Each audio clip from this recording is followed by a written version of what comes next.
నువ్వు ఇంతగా ఇష్టపడే పొలాన్ని అమ్మద్దు నాన్న. అమ్మకపోతే ఎలారా? అక్క పెళ్లి చేయాలా, నిన్ను అమెరికా పంపించాలా? ఏదో మన అదృష్టం కొద్దీ రాజధాని ఇక్కడ రావడం వల్ల పొలాలకి రేట్లు వచ్చాయి.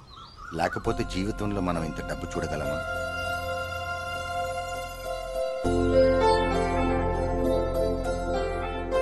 హైదరాబాద్లో సాఫ్ట్వేర్ ఉద్యోగం చేస్తున్న అబ్బాయితో పెద్దమ్మాయి స్వప్నకి పెళ్లి నిశ్చయమైంది.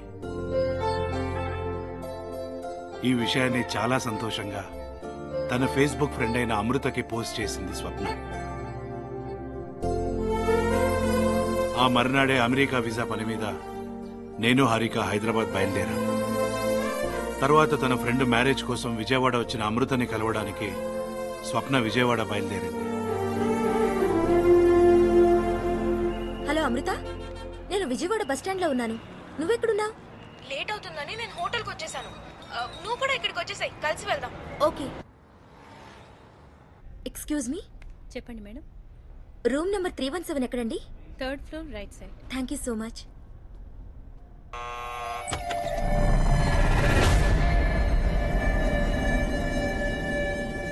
I'm so sorry.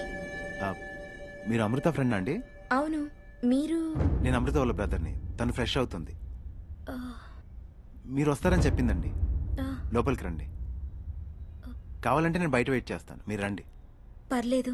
Please come.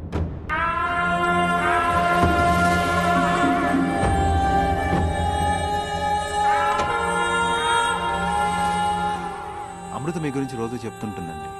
మీకు మ్యారేజ్ ఫిక్స్ అయిందంట కదా? అవునండి. Anyhow congrats. Thank you. ఏమైనా తీసుకుంటారండి? Cool drink, juice? వద్దండి. అయ్యో పర్లేదు, చెప్పండి. కొంచెం వాటర్ ఇవ్వండి. Yeah okay.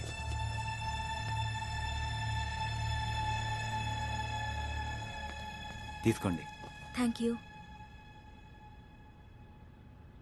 అమ్మ నాన్న బాగున్నారా అండి? బాగున్నారు.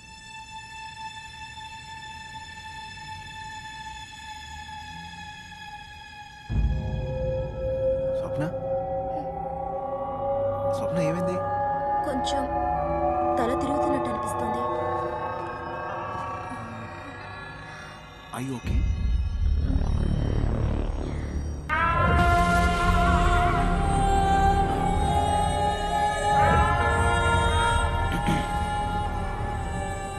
స్వప్న, are you okay? What? Are you okay? నేను అమృతని. చూడు, నన్ను చూడడానికేగా వచ్చావు.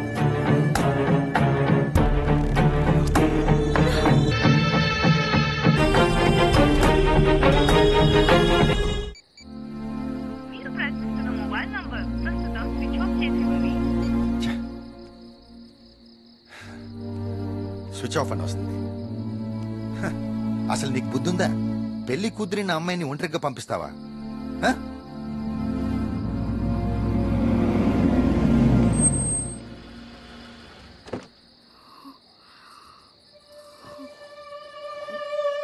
ఏమైంది బాబు? ఏమైంది అమ్మాయికి? లోపల తీసుకెళ్ళండి. స్వప్న, స్వప్న ఏమైందమ్మా? కూర్చో. ఎవరు బాబు నువ్వు? ఇన్నాళ్ళు మీ అమ్మాయితో ఫేస్బుక్ లో చాటింగ్ చేసిన అమృత నేనే. షాక్ అయ్యారా?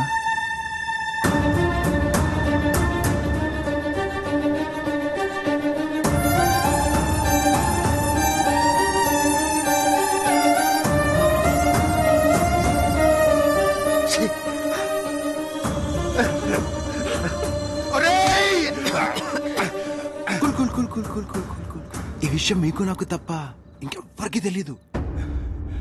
కానీ ఈ విషయం బయట పెడితే ఏం జరుగుతుందో తెలుసా మీకు? రేయ్, ఆడపిల్ల జీవితంతో ఆడుకోవడం సరదా అనుకుంటున్నారా? అంత పెద్ద పాపాన్ని ఇంత చిన్న ఆవేశంతో చంపేద్దాం అనుకున్నారా?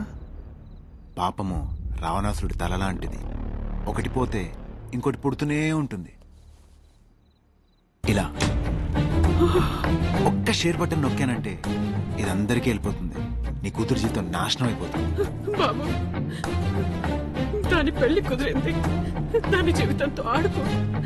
మమ్మల్ని ఇంతటితో వదిలేస్తా. కాకపోతే నాది ఒక కండిషన్. నీ కూతురు పెళ్లి కోసం దాచుంచిన 2 కోట్లు నాకిచ్చేయి. తర్వాత మీకు నాకు ఎటువంటి సంబంధం ఉండదు.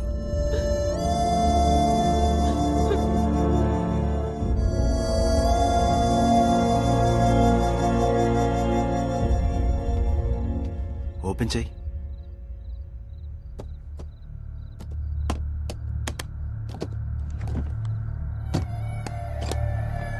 నా 60 ఏళ్ల కష్టాన్ని 1 నిమిషంలో దోచుకున్నావు. నాకు డబ్బు ముఖ్యం కాదురా, నా కూతురి జీవితాన్ని నాశనం చేశావు. దాని ఉసురు మాత్రం నీకు తగలకుండా పోదు. వస్తా. దుర్మార్గుడా, నాశనం అయిపోతావురా. ఇంతకింత అనుభవిస్తావు. ఏంటంటే అరుస్తున్నారు? ఏంటి అంకుల్, పబ్లిసిటీ వద్దనుకున్నాం కదా? ఈవిడే అందరికీ అరిచి ఊరంతా చెప్పేలా ఉన్నారు. శాంత,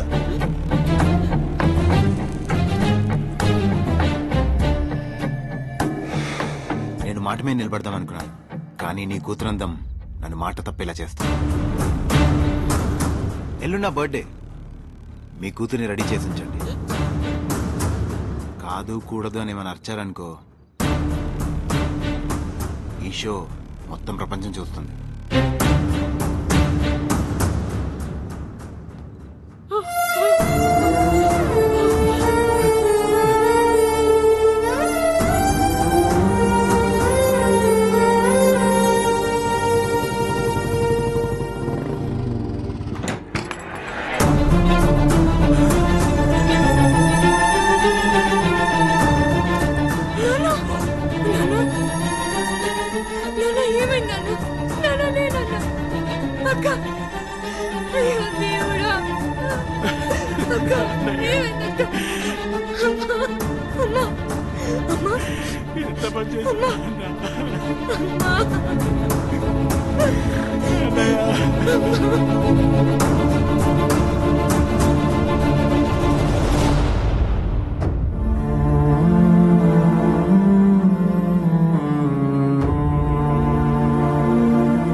ఒక్కసారిగా మా కుటుంబం కుప్పకూలిపోయింది.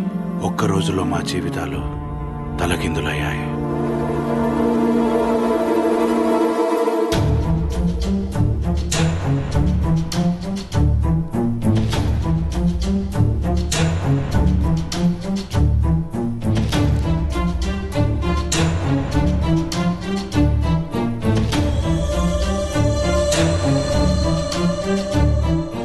ఏం జరిగిందో తెలిసింది, కానీ మాస్కులో ఉండడం వల్ల ఇదంతా చేసిన వాడెవడో తెలియలేదు. వీడియోలో ఉన్న టేబుల్ క్యాలెండర్ని బట్టి ఆ హోటల్కి వెళ్ళి సీసీ కెమెరా ఫుటేజ్ని చూస్తే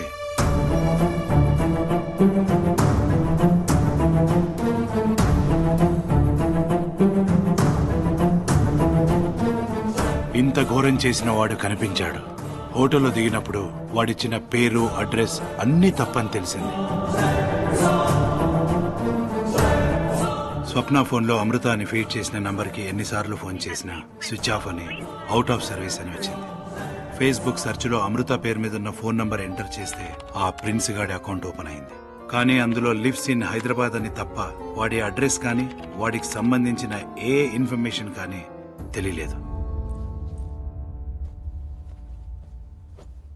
అమ్మా, నీ టికెట్ కన్ఫర్మ్ అయింది. ఎల్లుండి మార్నింగ్ ఫ్లైట్. అవసరం లేదు బాబాయ్, నేను యుఎస్ వెళ్ళట్లేదు. అక్కలాగా మరో అమ్మాయి బలి కాకూడదు బాబాయ్. వాడిని చంపేద్దాం.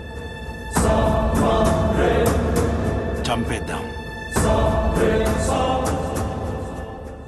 అలా వాడి కోసం వెతికే ప్రాసెస్లో ఒకరోజు ఈ అపార్ట్మెంట్ దగ్గర ఎంక్వైరీ చేస్తూ హారిక నిన్ను చూసింది. ఆ ప్రిన్స్ గాడి ఫేస్బుక్ లో వాడితో నువ్వున్న ఫోటో గుర్తొచ్చింది హారికకి. నీ ద్వారానైనా వాడి ఆచూకీ తెలుసుకోవాలని కావాలని ఈ అపార్ట్మెంట్స్ లో దిగాం. కానీ వాడి ఫ్రెండ్వి కాబట్టి నువ్వు కూడా అలాంటి వాడివేనని మొదట్లో అపార్థం చేసుకుంది హారిక. కానీ తర్వాత నీ గురించి తెలుసుకుంది. ఇంతలో అనుకోకుండా అనాథాశ్రమంలో ఆ ప్రిన్స్ గాడు కనిపించాడు. వాడితో ఫ్రెండ్షిప్ చేసింది, వాడిని ఇంటికి కాఫీకి పిలిచింది మర్యాద చేయడానికి కాదు, మర్డర్ చేయడానికి.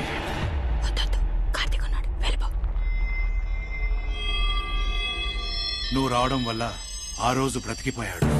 రెండోసారి హారిక బర్త్డే రోజే వాడు చావాల్సింది, కానీ మిస్ అయ్యాడు.